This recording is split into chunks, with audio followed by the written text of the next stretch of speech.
동시에 이런 일이 일어납니다. 그러잖아요. 과거에 누군가와 다퉜어요. 죄를 범한 거잖아요. 죄를 범했다는 것은요, 서로 마음에 들지 않는 말과 행동을 했다는 거예요. 예, 그때는 그럴만 했겠지만, 서로 다투고 싸우고 하는 것은 누구도 원하지 않는 일이에요. 범죄예요. 왜 그렇다고요?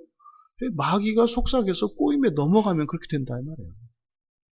그럼 그때요, 서로 간에 수치심을 갖습니다. 수치심을. 그럼 그때 두려움이 생기고, 두려움이 생기면 숨는다 그랬죠? 그러니까요, 사이가 멀어진다. 근데 이것을 그냥 두면 안 돼요. 왜요? 사람 사이에서 이런 수치심과 두려움을 가지고 있으면 이것은 고스란히 하나님과의 관계도 반영이 되기 때문에 그래요. 그러니까 우리 안에 있는 이 수치심과 두려움 자체가 문제인 거지, 지금 누구와 사이가 사이가 좋아야 한다, 이게 중요한 게 아니에요. 얼마든지 겉으로야 친한 척하고 사이 좋은 척 할 수 있잖아요. 근데 중요한 것은 그게 아니라 우리 마음속에 있는 이 수치심과 두려움이에요. 이게 근본적으로 사라져야 된다 이 말이죠. 그래서 사람들 사이에서 죄가 있을 때, 죄가 있다는 것은요, 무슨 대단한 거 아닙니다. 대단한 거예요. 내가 생각했을 때 나의 명예와 나의 품위를 떨어뜨렸어. 이거 죄잖아요. 또 모욕을 당했어. 이것도 죄잖아요. 이런 것을 알았을 때 어떻게 해라? 정직하게 말로 고백을 해라. 그때 우리가 참 망가졌었죠. 말만 하면요, 마음이 풀어져요. 놀랍습니다. 말을 하면 마음이 풀어져요. 전기가 들어오는 것처럼. 드러내면 수치가 사라진다고. 이게 회개예요. 그때 내가 잘못했지요. 내가 원했던 것 아니었지요. 그때 우리가 어리석었지요. 말로 드러내면 수치가 사라져요. 그러면요, 우리는 신앙 안에 있는 사람들 아니에요. 그러면 소망이 살아나고 말이죠. 믿음이 살아나요. 그럼 두려움이 사라집니다. 그럼 관계가 회복이 됩니다.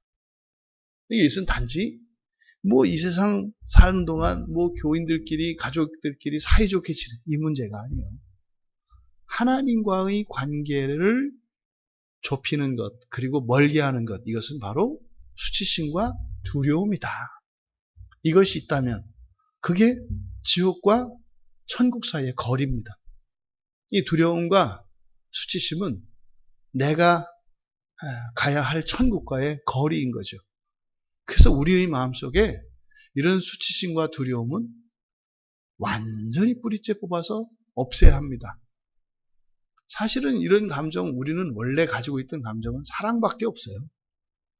이끌리는 사랑밖에 없는 거예요, 원래. 근데 이것이 범죄로 인해서 수치심으로, 그리고 두려움으로 증폭이 되면서 서로 멀어지게 하는 결과가 되었다. 이 아담과 하와가 하나님께서 이들의 본성을 변화시키시고 이들을 재창조하시려고 찾아온 그때에 벗었으므로 두려워하여 숨었던 이 일이 우리의 과거의 삶에 있었을 것입니다. 하지만 이후로는 더 이상 그렇게 되지 않기를 바랍니다. 그리고 우리가 하나님으로부터 숨어있는 이 거리감들이 좁혀지기를 바랍니다. 그 일을 위해서 예수님이 오신 거잖아요. 화목제물로 오셨잖아요. 근데 화목제물로 오셨던 것은 그냥 두려움만 사라지는 거? 아니요. 회개하지 않고 두려움이 사라지면 어떻게 된다? 오히려 멀어진다. 그것을 우리가 교회에서 봅니다. 회개하지 않고 예수 믿으면 구원, 예수 믿으면 천국, 그렇게 해서 하나님을 두려워하지 않은 결과가 무엇입니까?